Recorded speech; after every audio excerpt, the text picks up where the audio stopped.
Ah ouais, d'accord, ouais. Ah, je galère.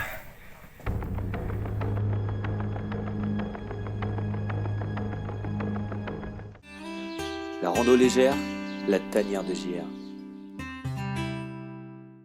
Du coup, nous, on est ici, au col du Coq. On va monter tranquillement au col des Ailles. Ensuite, on va aller à la dent de crawl. La dent de crawl, on va passer par les arêtes, avec notamment la cheminée du paradis. Et ensuite, on va continuer jusqu'au dôme de Belfond. Le lendemain, on redescend au col de Belfond. On passe dans le vallon de Marcieux. Super vallon, sauvage. On passe à l'Alpette de la Dame, l'Alpe, pour ensuite finir sur l'Alpette, avec son alpage, et le mont Granier, juste au-dessus de Chambéry, pour redescendre ici.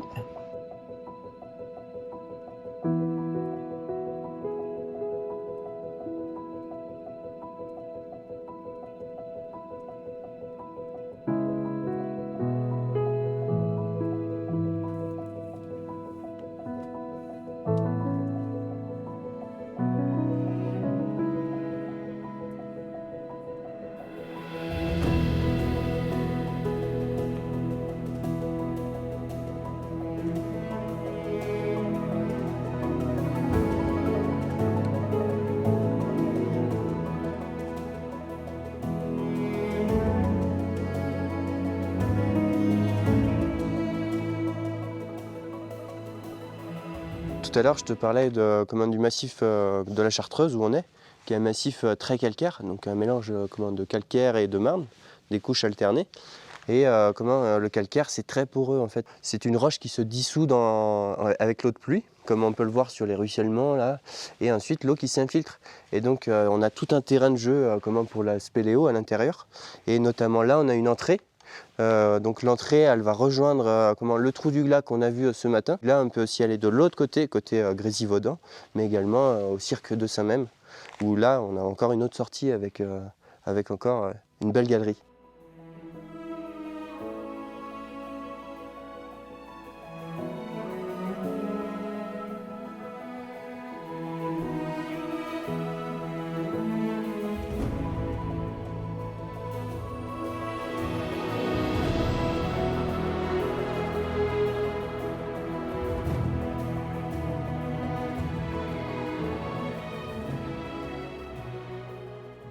Bon, la cheminée du paradis. Allez, je te suis. Allons-y.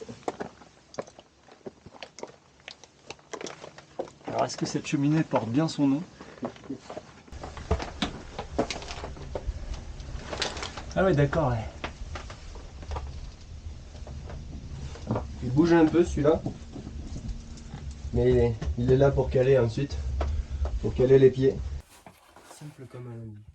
C'est sympa ce passage. Heureusement que j'ai un Sherpa qui m'aide pour le sac. Parce que là, on est quand même un peu dans l'escalade. Hein. Ah, on n'est pas là pour acheter du terrain. Allez, à toi. Ah, je galère.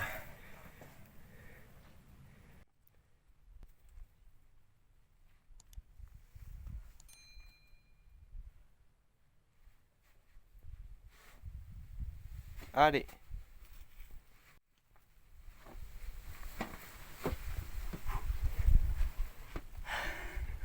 La vache.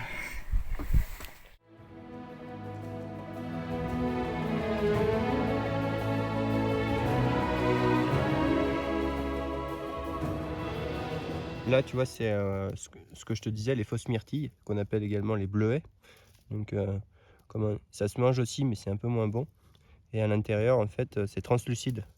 Donc, tu vois, on voit les petites graines et puis tout ça. Et donc, on la différencie par les fruits. Et si on n'a pas les fruits, on regarde les feuilles. Et les feuilles, elles ont le bord lisse, tandis que chez les myrtilles, du coup, on a le bord dentelé et pointu aussi.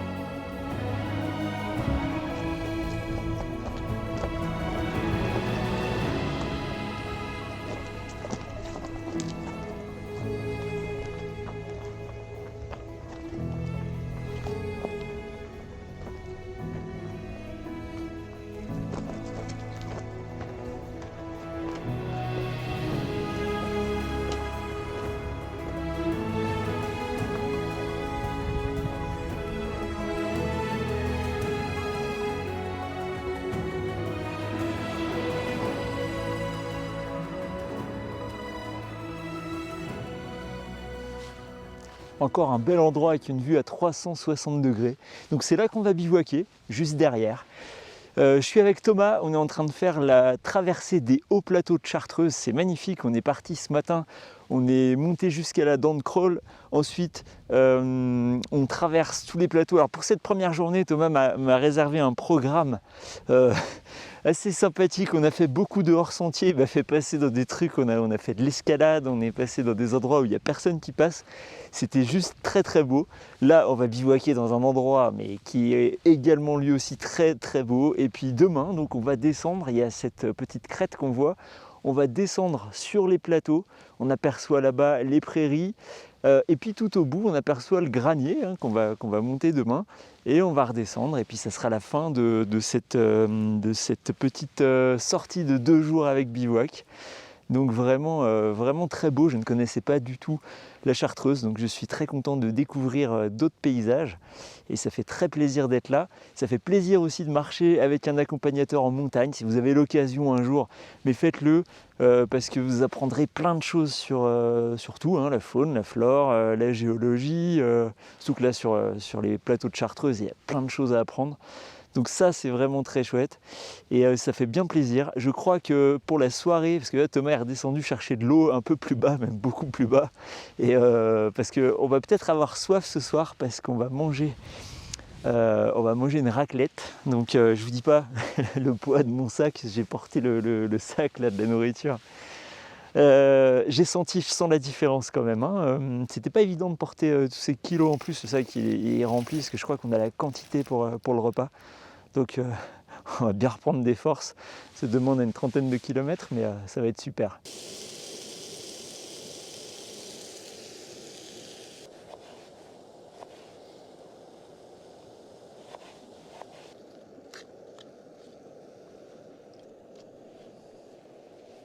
Donc là, je viens de mettre le beau cube de beurre dans la pâte à crumble. Et là, on va tout simplement malaxer jusqu'à obtenir le fameux sable du crumble. Écoute, là, on est pas mal. Ce qu'on va faire, on va venir déplacer les pommes. Et puis on va lancer la pâte ensuite.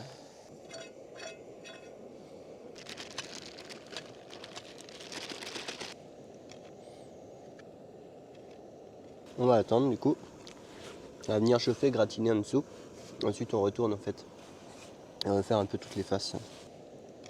Je peux vous dire que le crumble en dessert dégusté avec cette vue, c'était juste génial. Alors on n'a pas fait que ça, on a aussi préparé l'apéritif et on a aussi mangé notre raclette. Alors tu m'as préparé un sirop à quoi? Un petit sirop de serpolet. Ce que je t'ai montré tout à l'heure là. Ouais. La petite plante vivace qui fait plusieurs boutures et qui est rampante. Donc on l'appelle le serpolet, mais aussi le thym des Alpes. Tandis que moi, j'ai un petit sirop personnel. Alors, c'est long, trop bon. Bon bah santé. Et bah la tienne, cette première journée. Regarde ça. Magnifique avec ce soleil en face. Carrément là. Après notre apéritif, le soleil s'est couché assez vite, alors on a mangé notre raclette un petit peu à la lueur des frontales. Je vous montre quelques images de la raclette, c'était aussi juste excellent. On a quand même passé une très bonne nuit après, malgré le poids du fromage et des pommes de terre. Mais franchement, avec ce paysage et dans cette ambiance, c'était incroyable.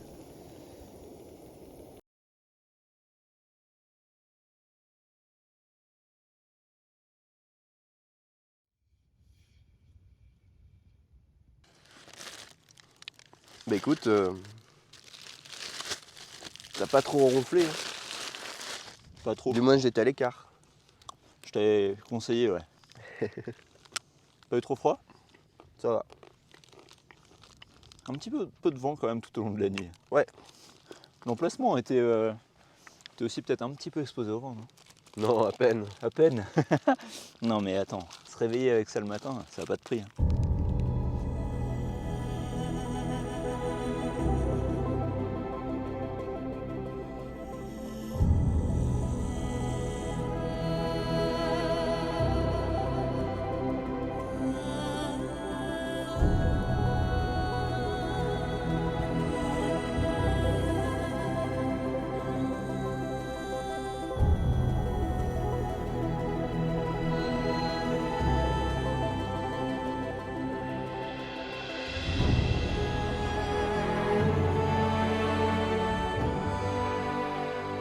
Et bah, tu vois, hier, je te parlais justement du massif de la Chartreuse avec les roches calcaires et les roches marneuses. Donc en fait, c'est des roches sédimentaires et on le retrouve avec tous les petits dépôts là. Donc c'est des coquillages, ça peut être des ossements, tout ça. Et on le voit hein, sur le rocher, il y a uniquement ça.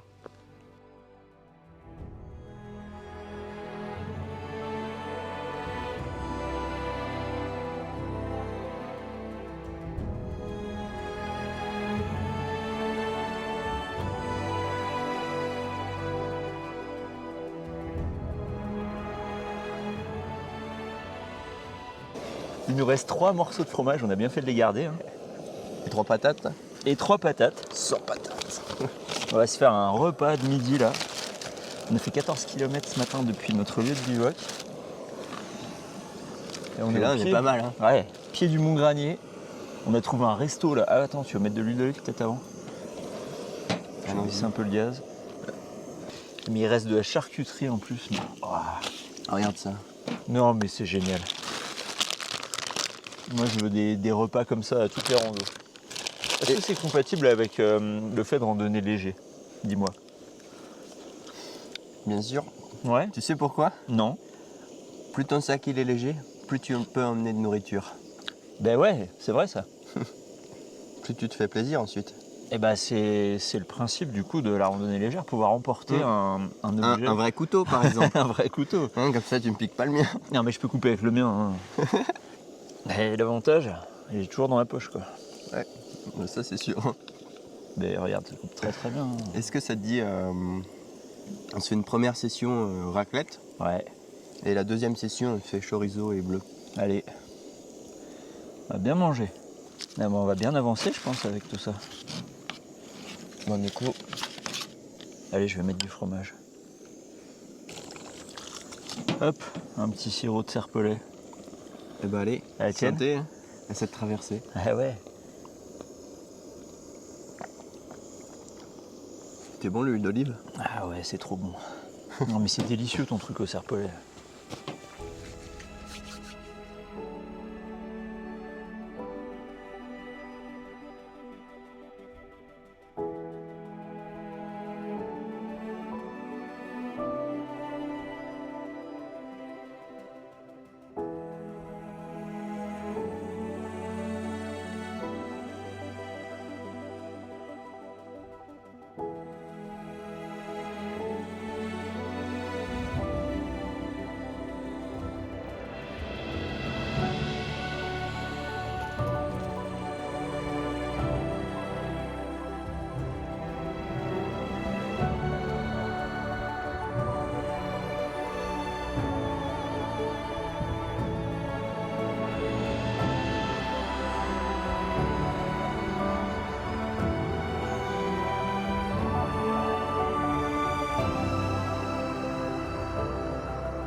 Donc tu vois là c'est l'endroit dont je te parlais tout à l'heure.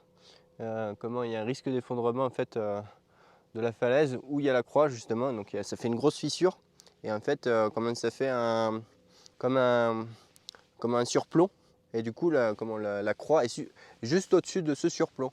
Et du coup en fait il y a un risque d'éboulement encore très présent et c'est pour ça qu'on a ce panneau et cette information ici. Donc là on voit bien les parties jaunes là et ensuite si on descend on suit. Et là, on voit bien l'éboulement. Hop. Et la route du col du Granier, elle passe juste en dessous. Donc, il faut faire bien attention et c'est sous surveillance. Autrement dit, on peut quand même profiter de la vue hein, depuis ici. Pas besoin d'aller à la croix.